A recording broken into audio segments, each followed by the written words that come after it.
Hello everyone, welcome to our channel Education Hotspot, and we are continuing with our only IAS current affair magazine with regard to economics. So यहाँ पे हम banking sector को cover कर रहे हैं, जिसमें last topic हम लोगों ने बैड बैंक कवर करा था। आई होप वो आप सबको क्लियर है और उसमें हम किसी को भी कोई डाउट नहीं है। एंड अब जो हम टॉपिक ले रहे हैं वो हम ले रहे हैं आरआरबीज रीजनल रूरल बैंक। देखिए, जब आप इकोनॉमिक्स का स्टैटिक पढ़ते हैं तो आप बहुत सारे बैंक्स पढ़ते हैं, जिसमें जब हम बात करते हैं मतलब डिफरेंट टाइप है, private bank, public bank, commercial bank, regional rural bank, इस तरीके के बहुत सारे बैंक्स जो हैं वो हम यहाँ पे देखते हैं। तो उन्हीं में से एक फॉर्म है हमारे पास रीजनल रूरल बैंक। अब as it is clear by the name कि ये किसको टारगेट कर रहा है, ये रूरल एरिया को टारगेट कर रहा है। देखिए, हमें पता था कि अगर हमें अपनी पूरी इकोनॉमी का डेवलपमेंट करना है, अगर आपको चाहिए कि आपकी इकोनॉमी डेवलपमेंट हो, तो डेवलपमेंट रूरल एरिया तक भी पहुंचना चाहिए, राइट। वहां पे भी फार्मर्स हैं, स्मॉल स्केल पे काम करने वाले पर्संस हैं, जो बिजनेसमैन हैं, उन तक भी हमारे जो है लोन पहुंचना चाहिए, फाइनेंस पहुंचना चाहिए। तो ये रीजनल रूरल बैंक की जब हम बात करते हैं तो ये बैंक्स हैं, तो फाइनेंशियल इंस्टीट्यूशंस हैं। फाइनेंशियल इंस्टीट्यूशन, ऐसे फाइनेंशियल इंस्टीट्यूशन जो बैंकिंग सर्विसेज देंगे in the rural area as well as semi urban areas में, राइट। इन पर्टिकुलर जगहों पे ये बैंकिंग की फैसिलिटी देंगे, सो दैट फाइनेंशियल इंक्लूजन। अब वही बातें हैं जो मैं ऊपर कई बार रिपीट कर चुकी हूँ कि क्यों हम इस तरीके के बैंक इंस्टीट्यूशन एंड पॉलिसीज वगैरह बनाते हैं, ताकि फाइनेंशियल इंक्लूजन बढ़ सके, ज्यादा से ज्यादा लोग इकोनॉमी में पार्टिसिपेट कर पाए और फाइनेंशियल इंक्लूजन जो बेसिक बैंकिंग सर्विसेज हैं, लोन वगैरह, वो सब तक पहुंच सके, so that everyone can develop, right. Fund जो है वो इनकलकेट हो सके इकोनॉमी में।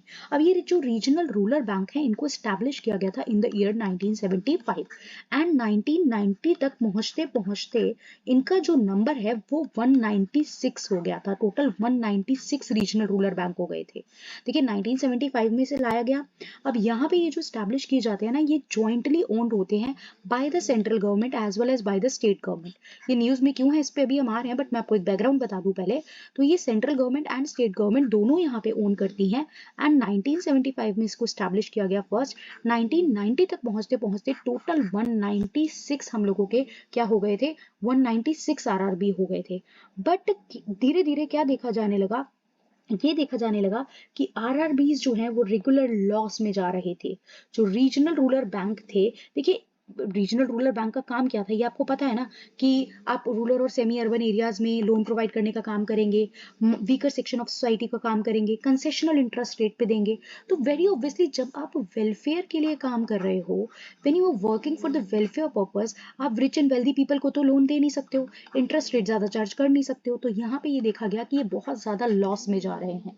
इसलिए इन द ईयर 94 की अगर मैं बात करूं, तो 94-95 में एक कमेटी आई थी, भंडारी कमेटी। भंडारी कमेटी, ये यहाँ नहीं लिखा है, ये आप चाहो तो लिख सकते हो। ये आई थी 1994 वाले टेन्योर में। एंड नेक्स्ट ईयर यहाँ पे हमारे पास एक आई थी बासु कमेटी। डिटेल में इनके बारे में नहीं जानना है, बट ये क्या बात कर रही थी, इन्होंने थोड़ा सा प्रोसेस को सिंप्लीफाई किया सो दैट जो ये लॉस हो रहा है रीजनल रूरल बैंक को, वो रिकवर कर सके। और यहाँ पे भंडारी कमेटी और बासु कमेटी ने ये बोला कि जो हमने आपको ये कह रखा है ना कि आप जो है अपना जो वीकर सेक्शन को ही लोन दोगे, अब ऐसा नहीं है, मैंडेटरी नहीं है। ऐसा नहीं है कि आप वीकर को दोगे, आप देना चाहो तो किसी और को भी दे सकते हो। इंटरेस्ट कंसेशन दोगे, मतलब इंटरेस्ट रेट कम चार्ज करोगे, ऐसा भी नहीं है। सिर्फ प्रायोरिटी सेक्टर लैंडिंग को कंसेशन देना है आपको, उनसे नहीं आप हाई चार्ज कर सकते हो। बाकी आप अपनी मर्जी से भी इंटरेस्ट रेट रख सकते हो। इसके अलावा आप अपना एरिया जो है काम करने का वो एक्सपेंड करो, मतलब वही ज्यादा से ज्यादा लोगों को लोन दो, एरिया एक्सपेंड कर लो अपना, ये यहाँ पे बोला गया, राइट। तो ये इनके इन कमिटीज ने इनको थोड़ा सा ट्रांसफॉर्मेशन की बात की, इनके एरिया को एक्सपेंड करा, बोला आप ज्यादा लोगों को लोन दो, सिर्फ वीकर सेक्शन को मत दो, सिर्फ वीकर सेक्शन यानी प्रायोरिटी सेक्टर को कंसेशनल रेट पे दो, बाकी सबको ज्यादा दो। लेकिन स्टिल ये हुआ कि यार अननेसेसरी बर्डन बढ़ रहा है, लॉसेज हो रहे हैं। तो यहाँ पे बात हुई कि अब इनका क्या कर दो, इनका कर दो मर्जर। अब इनको करो मर्ज आपस में, क्योंकि प्रॉब्लम हो रही है। जिस ऑब्जेक्टिव से आए थे, ठीक है, वो फुलफिल उतना ज्यादा ही स्ट्रांगली कर नहीं पा रहे और यहाँ पे लॉस हो रहा है। तो ये जो इतने सारे 196 बैंक ओपन हो चुके हैं, हमें इनको करना है मर्ज। तो इसके रिगार्डिंग यहाँ पे आपकी एक डॉक्टर व्यास की जो थी, डॉक्टर व्यास की कमेटी यहाँ पे बनाई, मतलब डॉक्टर व्यास की क्या, डॉक्टर व्यास को लीड कर रहे थे। तो ये डॉक्टर व्यास कमेटी हमें यहाँ देखने को मिलती है, जिसने बोला कि इनको हमें कर देना चाहिए कंसोलिडेट। मतलब आप थोड़ा मर्ज कर दो, इतने सारे बैंक का क्या फायदा है, सब लॉस में जा रहे हैं, इनको मर्ज कर दो एक साथ, राइट। तो ये मर्जर कुछ प्रोसेस में हुआ, 2004 में ये कमेटी आई थी। तो ये मर्जर जो था, इसने इसको रिड्यूस करके टोटल धीरे धीरे जो मर्ज हुए 196 से ये बैंक हो गए थे 43। ये हो गए 43, मर्ज करके कंसोलिडेट कर करके आपस में 43 हो गए। और अब जो फोर्थ फेज चलेगा कंसोलिडेशन का, मर्जर का, उसमें हम इन्हें 28 तक लाएंगे, मतलब हम इन्हें और कम करेंगे, राइट।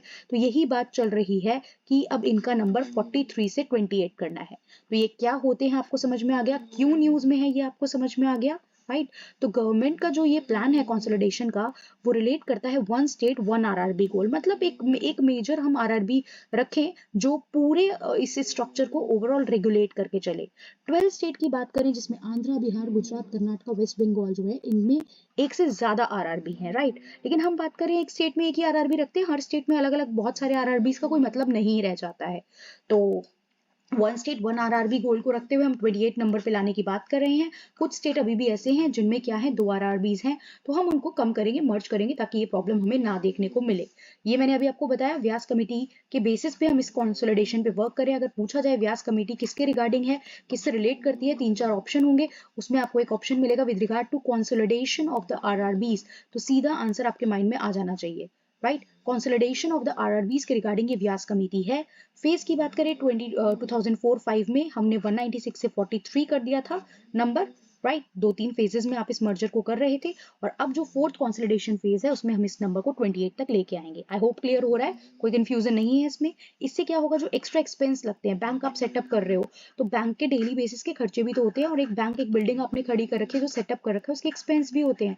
तो जो वो ऊपर के खर्चे आ रहे हैं वो बचेंगे, और टेक्नोलॉजी अडेप्टेशन भी बढ़ेगा। अब डिजिटलाइजेशन का जमाना है, हर जगह टेक्निक चल रही है, तो वो चीज आप प्रमोट करो। इससे कैपिटल बेस बढ़ जाएगा, मतलब जब एक बैंक है तो सब वहीं पे फंडिंग होगी ना, कि वहीं पे लोग जो है डील करेंगे उसके साथ, वहीं पे इन्वेस्टमेंट, वहीं से लोन जो है ग्रांट किया जाएगा। तो उससे आपके ऑपरेशन जो एरिया है वो भी बढ़ेगा, कैपिटल बेस भी बढ़ेगा, और थोड़ा एक्सपोजर भी जो है वो हमें देखने को मिलेगा। अब रीजनल रूरल बैंक के बारे में ये बता रहा है, जो मैंने आपको कुछ चीजें बताई हैं। 1975 में इसको स्टैब्लिश किया गया था बाय नरसिम्हा वर्किंग ग्रुप। एक ऑर्डिनेंस लेटर प्लेस किया गया था by the regional rural bank act 1976। तो इसके थ्रू यहाँ पे इसको क्या कर दिया गया था, फ्रेम कर दिया गया था। अब अगर हम बात करें नरसिम्हा वर्किंग ग्रुप की, तो ये ग्रुप ऑफ एक्सपर्ट था जिसे अपॉइंट किया था इंडियन गवर्नमेंट ने, जिसको काम ये दिया गया था कि आप बैंकिंग सिस्टम को स्टडी करो। ये जो नरसिम्हा वर्किंग ग्रुप का नाम लिखा गया है, आप बैंकिंग सिस्टम को क्या करो, स्टडी करो, और इसमें क्या क्या रिफॉर्म लाने हैं वो बताइए, राइट। तो रिफॉर्म लाने हैं वो बताइए। तो वहां रिफॉर्म के चलते ये आरआरबीज के बारे में मेंशन किया गया था कि हमें रियल इकोनॉमी की नीड्स को फुलफिल करना है, फाइनेंशियल सिस्टम को स्ट्रेंथन करना है, तो हमें रूरल एरिया तक पहुंचना पड़ेगा। पहला आरआरबी देखिए, इसको क्रैम ही करना पड़ेगा, फैक्ट है, इसमें कुछ हो नहीं सकता है, ये तो याद ही करना पड़ेगा आपको। यहाँ पे आपका जो फर्स्ट आरआरबी है वो है प्राथमा ग्रामीण बैंक, स्टैब्लिश ऑन 2 अक्टूबर 1975। 2 अक्टूबर 1975 मतलब गांधी जी के बर्थडे वाले दिन, 1975 वाज ईयर जब इमरजेंसी लगी थी, तब यहाँ पे ये आपका ग्रामीण बैंक जो है वो स्टैब्लिश किया गया था। ऑब्जेक्टिव आपको पता ही है, वैसे भी पेपर कोई आपका सब्जेक्टिव नहीं होने वाला है अभी प्रीलिम्स में, तो हमें मेन फैक्ट्स ज्यादा पता होने चाहिए। तो कंसेप्ट आपको पता ही है, स्मॉल और marginal farmer, agricultural labour, small entrepreneurs जो होते हैं उन तक लोन पहुंच सके, राइट। स्टार्टिंग में ये रूरल एरिया को सर्व करने के लिए आया था, लेकिन कुछ सेमी अर्बन एरियाज में भी इसकी ब्रांच जो थी वो फिर आगे खोली गई। होल्डिंग रहती है 50% गवर्नमेंट ऑफ इंडिया जो है, स्टेट गवर्नमेंट 15, एंड कुछ स्पॉन्सर बैंक होते हैं 35%। तो गवर्नमेंट की बात की जाए तो सेंट्रल एंड स्टेट गवर्नमेंट दोनों का स्टेक इसमें रहता है। स्टेट गवर्नमेंट का 15%, सेंट्रल गवर्नमेंट का 50%, एंड रेस्ट 35% रहता है to the other sponsor bank. ये ध्यान रखना, अगर पूछा जाए आरबीआई में only central government, sorry RBI नहीं, आरआरबीज रीजनल रूरल बैंक में ओनली सेंट्रल गवर्नमेंट का स्टेक होता है, तो नो, सेंट्रल प्लस स्टेट दोनों का होता है। इक्वल होता है क्या, तो ये भी याद रखना, नो इक्वल नहीं होता है, राइट। अब आरआरबीज जो है ये शेड्यूल कमर्शियल बैंक है, मतलब they are registered under RBI, right. और इनको सुपरवाइज कौन करता है ये भी याद रखिए, national bank for agriculture and rural development, that is NABARD. इसको रेगुलेट करता है आरबीआई, लेकिन इनको सुपरवाइज कौन करता है, दो एक तरीके से आरबीआई हमारी कंट्री का सेंट्रल बैंक है, तो रूरल एरिया के लिए जो एपेक्स बैंक है वो है आपका NABARD, national bank for agriculture and rural development. वो इसको क्या करके चलता है, वो इसको सुपरवाइज करके चलता है। अब प्रायोरिटी सेक्टर लैंडिंग टारगेट की बात की जाए तो 75% जो है आपको पीएसएल को लैंड करना है, ध्यान रखना है, राइट। शेड्यूल कमर्शियल बैंक को तो 40% देना होता है। प्रायोरिटी सेक्टर हमने देखे थे ऊपर कौन कौन से थे, रिन्यूएबल, वुमेन, ये सारे, तो 40% देना होता है। लेकिन अगर पूछा जाए कि आरआरबीज को अपनी जो अपना जो अमाउंट है उसका कितना परसेंट यहाँ पे आपको प्रायोरिटी सेक्टर लेंडिंग को एज अ लोन देना पड़ता है, तो दैट इज 75%, क्लियर। आरआरबीज के बारे में था, कंसोलिडेशन के फोर्थ फेज की बात हो रही है, नंबर रिड्यूस करके हम 28 लाने की बात करें, वन स्टेट वन आरआरबी के प्लान के अंडर ये काम चल रहा है। 1975 में आरबीआई आए थे, पहले भी ऑलरेडी फेज आ चुके हैं जिसमें हम इनको कम कर चुके हैं, तो अब उसी को हम आगे कंटिन्यू करने की बात कर रहे हैं। डन। अगला टॉपिक देखते हैं डीसिप।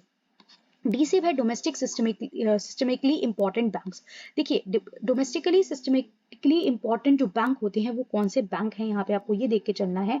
तो डीसिप इंपॉर्टेंट की बात की जा रही है यहाँ पे, ऐसे बैंक जो हमारी कंट्री की इकोनॉमी के लिए बहुत ज्यादा जरूरी है, हमारी कंट्री की इकोनॉमी के लिए। ये जनरली कुछ मेजर बैंक होते हैं जो बड़े लेवल पे, मतलब जिनका एसेट वैल्यूएशन जो है वो काफी ज्यादा है, और जिनकी वैल्यूएशन, जिनके डाउनफॉल से हमारी इकोनॉमी पूरी क्रैश कर सकती है, इकोनॉमी में डाउनफॉल आ सकता है, राइट। तो इन पे स्पेसिफिक फोकस और इनका अच्छा वर्क करना हमारी इकोनॉमी के लिए काफी ज्यादा इंपॉर्टेंट हो जाता है, राइट। आरबीआई एवरी ईयर अगस्त में ये रिपोर्ट पब्लिश करता है कि डीसिब में नंबर ऑफ बैंक बढ़ रहे हैं या कम हो रहे हैं। कम क्या होंगे, 3 ही है अभी टोटल बैंक जिन्होंने डीसिप का हमने जो है इंडियन बैंक्स जिनको हमने डीसिप का एक तरीके से दर्जा दिया हुआ है, जो हमारे डीसिप्स हैं, तो इसने पब्लिश करी 2024 में अपनी रिपोर्ट। उसके अकॉर्डिंग 3 ही बैंक हैं, पहले से 3 है, अभी भी 3 है। ये कौन कौन से ये बैंक है, state bank of India, HDFC and ICICI bank, इन्होंने अपना स्टेटस डीसिप का होल्ड करा हुआ है, राइट। डीसिप का स्टेटस होल्ड करा हुआ है। डीसिप होते क्या है, मैंने बताया, ऐसे बैंक जो इंपॉर्टेंट हैं for the economic growth, economy की ग्रोथ के लिए इंपॉर्टेंट है। क्यों इंपॉर्टेंट है, अब ये इसलिए इंपॉर्टेंट है क्योंकि देखिए बैंक ही तो अलग अलग सेक्टर को लोन देंगे, और अगर आपका बैंक ही बैंकरप्ट हो जाए आपकी कंट्री में, तो आपकी इकोनॉमी वर्क कैसे करेगी। तो इन पर्टिकुलर बैंक्स का रन करना, अच्छे से रन करना इज वेरी इंपॉर्टेंट। क्यों, क्योंकि साइज में बहुत बड़े होते हैं। देखिए ये बैंक जो है ये क्रिटिकल कंसीडर किए जाते हैं कंट्री की फाइनेंशियल स्टेबिलिटी के लिए, क्योंकि इनका साइज मतलब बड़े लेवल पे ऑपरेट कर रहे हैं, आपस में इंटरकनेक्टेड हैं, कॉम्प्लेक्स हैं, और यहाँ पे बैंकिंग में अदर मतलब बहुत सारे ये अलग अलग ऑल्टरनेटिव जो है वो यहाँ पे सर्व करके चल रहे हैं। अब इनको टू बिग टू फेल भी कहा जाता है, मतलब ये इतने लार्ज हैं कि यहाँ ये फेल नहीं हो सकते, राइट। और अगर ये फेल हो भी जाते हैं, देखिए ऐसा नहीं है कि हो ही नहीं सकते हैं, अगर डाउनफॉल आएगा या फेल हो जाएंगे तो इकोनॉमी में बहुत हमें डाउनफॉल देखना पड़ेगा, और इकोनॉमी एक सेटबैक बहुत ज्यादा इसमें झेलना पड़ेगा। ये आरबीआई 2014 फ्रेमवर्क पे वर्क करते हैं, और बेसिल कमेटी जो है उसकी सुपरविजन या उसकी गाइडलाइंस के अकॉर्डिंग ये वर्क करते हैं। अब बेसिल कमेटी देखिए स्टैटिक में हम लोग पढ़ते हैं, अभी हम यहाँ बेसिल कमेटी को डिटेल में नहीं देख रहे हैं, बट हाँ उसकी गाइडलाइंस के बेसिस पे ये काम करते हैं। अब किसको किसमें, मतलब कौन से बैंक को इसमें कैटेगराइज किया जाता है, तो देखिए इंडिया की जो टोटल जीडीपी होती है, इंडिया की जीडीपी का अगर आप 2% निकालो, तो जिस भी बैंक का जीडीपी से 2% या ज्यादा 2% से वैल्यूएशन होता है एसेट्स का, उसको हम डीसिब में कैटेगराइज कर सकते हैं इस फ्रेमवर्क में। According to the Basel committee framework अगर देखा जाए, तो आपकी इंडिया की जो भी जीडीपी है उसका 2% वैल्यूएशन निकालो, अब उसके 2% वैल्यूएशन के जितनी किसी के पास एसेट है, उससे ज्यादा एसेट है, तो उन बैंक को आप डीसिब में कैटेगराइज कर देते हो। तो अभी यहाँ पे 3 ही बैंक हैं, पहले भी ये 3 थे, एसबीआई, एचडीएफसी एंड आईसीआईसीआई। डीसिब क्या होते हैं समझ में आ गया होगा, आई होप आपको, राइट। तो अब देखिए मैंने आपको पहले ही बताया था, यहाँ पे आपका जो कॉमन इक्विटी टायर 1 है, टायर 2 है, इसके हिसाब से ना बैंक जो है ये यहाँ पे आरबीआई 5 बकेट बनाता है, 5 बकेट 5 4 3 2 1, राइट। परसेंटेज होता है कि किसके कितना परसेंटेज है, तो जो 5 पे है वो बिल्कुल हाईएस्ट लेवल पे जाएगा, मतलब जो 5 पे है वो बिल्कुल हाईएस्ट पे जाएगा, 4 पे उससे कम बैंक, 3 पे उससे कम। तो अभी 3 बैंक है, ये 3 अलग अलग बकेट लिस्ट में फॉल करते हैं, राइट। ये 3, तो बकेट 1 बैंक जो है, बकेट 1 में सबसे कम आपको इक्विटी रिक्वायरमेंट चाहिए, मतलब जिनकी इक्विटी कम है वो बकेट 1 में जाएंगे, जिसकी हाईएस्ट है वो 5 पे जाएगा, मतलब जिस बैंक का सबसे ज्यादा इक्विटी है वो टॉप नंबर पे यहाँ पे जाएगा। तो यहाँ पे जीसिप जो है वो फाइनेंशियल स्टेबिलिटी बोर्ड के अकॉर्डिंग यहाँ पे इनको कैटेगराइज किया जाता है। तो करेंटली 3 ही जीसिप है, आई होप आपको ये क्लियर होगा, राइट। सेट 1 सेट आपको बता दिया यहाँ पे क्या होता है, कॉमन इक्विटी टायर 1, ये हमने पहले भी टॉपिक में देखा था। सेट 1 मतलब देखिए जो सेट 1 वाले में बकेट 4 में वो जाते हैं जिनकी वैल्यूएशन 0.80% होती है, उससे ऊपर बकेट 5 में जाएंगे। सेट 1 अगर आपकी बकेट 1 की बात की जाए, बकेट 2 की बात की जाए तो 0.40% वाले जा रहे हैं। जैसे एचडीएफसी बकेट अगर देखा जाए, एचडीएफसी तो बकेट 2 में लाई करता है। तो ये इस तरीके से यहाँ पे को रिक्वायरमेंट को सेट किया जाता है। वो कितनी रिक्वायरमेंट है, कितनी परसेंटेज है, उतना ज्यादा हमारे लिए इंपॉर्टेंट नहीं है, एक बेसिक सा हमने जान लिया, इंडिया की जीडीपी का 2% या और मोर जो है वो वैल्यूएशन होना चाहिए, देन आपको कैटेगराइज किया जाएगा एज पर डी, मतलब एज डी से, क्लियर? तो अभी 2 टॉपिक हमने देखे। पिछली क्लास में हमने बैड बैंक देखा था, यहाँ पे हम लोगों ने देखा है रीजनल रूरल बैंक का कंसेप्ट एंड डीसिप का कंसेप्ट। आई होप आपको क्लियर हुआ होगा एंड आई विल ट्राई इस तरीके से मैं जल्द से जल्द आप लोगों का सारा कंसेप्ट, सारे टॉपिक कवर करा सकूं एंड आप लोग एक अच्छी रिवीजन यहाँ पे टाइमली इसको खत्म करके अपनी प्रॉपर रिवीजन भी कर पाए।